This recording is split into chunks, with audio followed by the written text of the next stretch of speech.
Shalom, selamat malam Ibu Bapak yang dikasihi oleh Tuhan kita Yesus Kristus. Kita jumpa lagi pada malam hari ini dalam program saya dan PKLU membaca Alkitab bersama. Sebelumnya saya perkenalkan, saya Ibu Lucille Palar Rondonuwu dari Jemaat GPIB Nazaret Jakarta.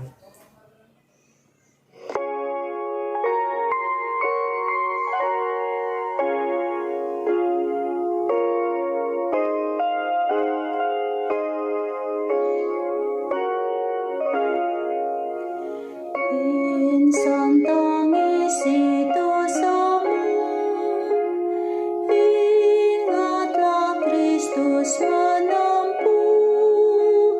jalan penuh sengsara, dan bagai hamba terendah, ia kosongkan dirinya menjadi perantara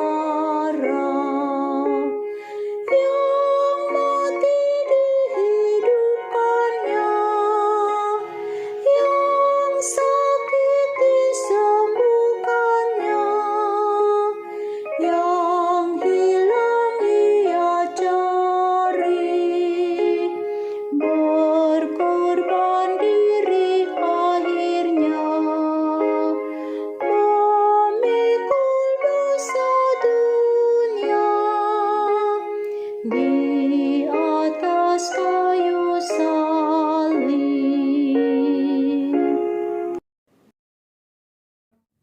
Sebelum kita membaca firman Tuhan, mari kita berdoa mohon bimbingan Roh Kudus. Kita satu dalam doa.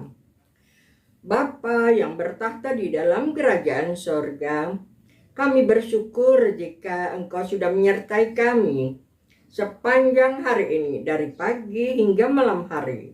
Sebelum kami beristirahat, kami hendak merenungkan firman Tuhan.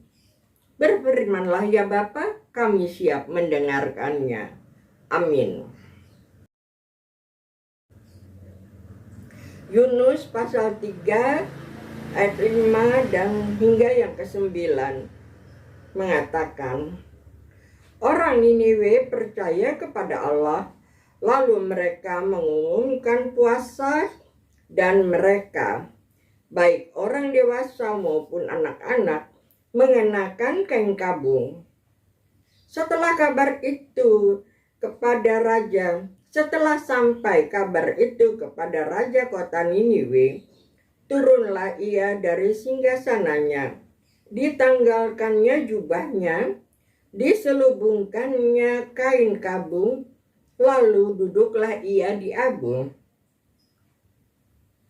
Lalu atas perintah raja dan para pembesarnya, orang memaklumkan dan menyatakan di Niniwe demikian, manusia dan ternak, lembu, sapi, dan kambing domba tidak boleh makan apa-apa, tidak boleh makan rumput, dan tidak boleh minum air.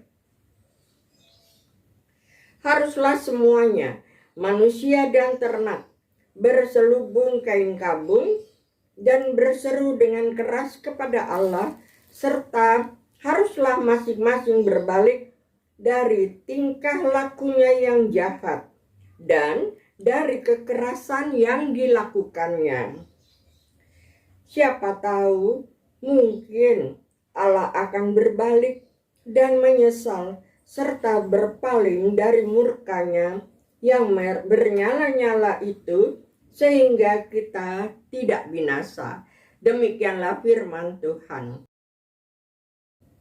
Kita akan membaca renungan malam Minggu ke-6 Prapaskah dengan judul Berseru Melalui Tindakan. Haruslah semuanya manusia dan ternak berselubung kain kabung dan berseru dengan keras kepada Allah, serta haruslah masing-masing berbalik dari tingkah lakunya yang jahat dan dari kekerasan yang dilakukannya. Ayat 8. Ibu Bapa yang dikasihi oleh Tuhan Yesus Kristus, puasa yang dilakukan oleh orang Niniwe bukan sekedar untuk menyelamatkan diri dan aset dari pemusnahan Allah, tetapi benar-benar karena mereka menyesal. Penyesalan mereka berangkat dari pengakuan bahwa mereka percaya kepada Allah. Berdasarkan pengakuan iman itu, mereka mengadakan ritualnya, yaitu Raja kota Niniwe turun dari singgasana, menanggalkan jubah, mengenakan kain kabung, lalu duduk di abu.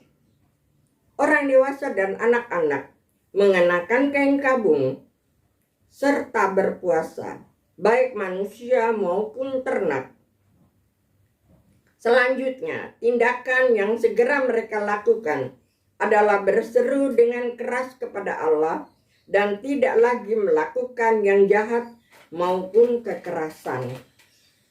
Kesungguhan mereka untuk bertobat dilihat dari pernyataan Raja Niniwe terakhir, yaitu siapa tahu mungkin Allah akan berbalik dan menyesal.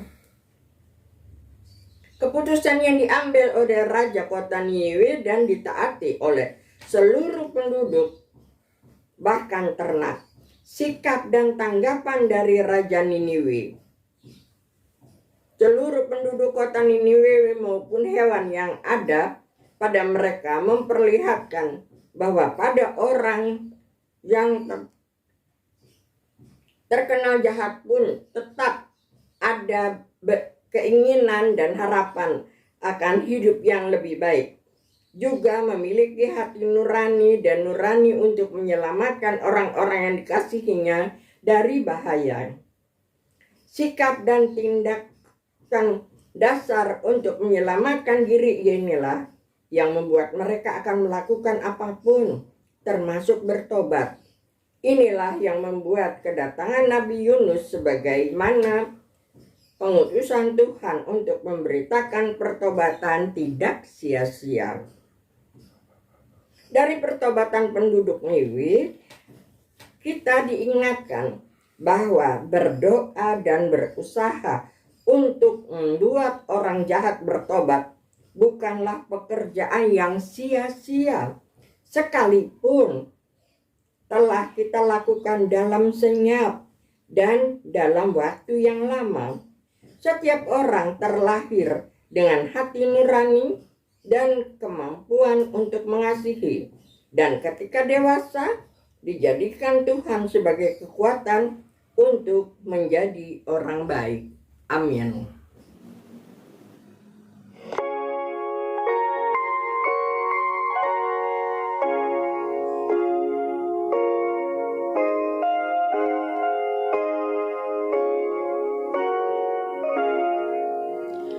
Syukur, pujian, dan sembah kepada Dia angkatlah yang mati bagi kita.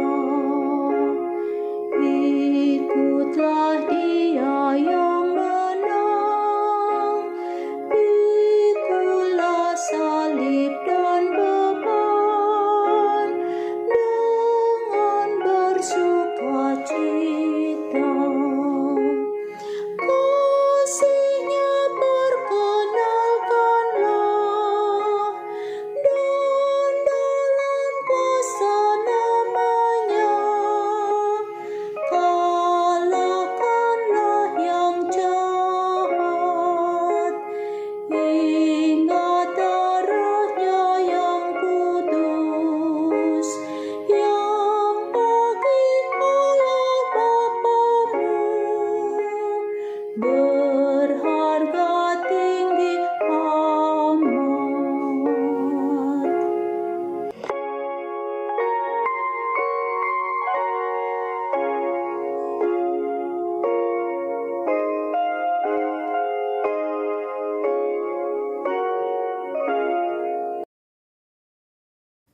Mari kita berdoa. Bapa, dari kekelaman dosa kami berseru, selamatkanlah kami, dan dari pelarian kami jadilah perhentian yang aman. Ya Bapa, malam sudah menjadi bagian kami. Kami hendak tidur dan beristirahat. Kami mohon pemeliharaanmu, kami mohon penyertaanmu. Hingga besok pagi kami Engkau izinkan lagi untuk bangun dengan tubuh dan jiwa yang sehat. Bapa, ampunilah segala dosa dan salah kami. Dan kami serahkan seluruh kehidupan kami hanya ke dalam tangan pengasihan-Mu. Dalam nama Yesus kami berdoa dan selalu bersyukur. Amin. Selamat malam Ibu Bapak yang dikasihi oleh Tuhan Yesus Kristus. Selamat beristirahat, Tuhan memberkati. Shalom.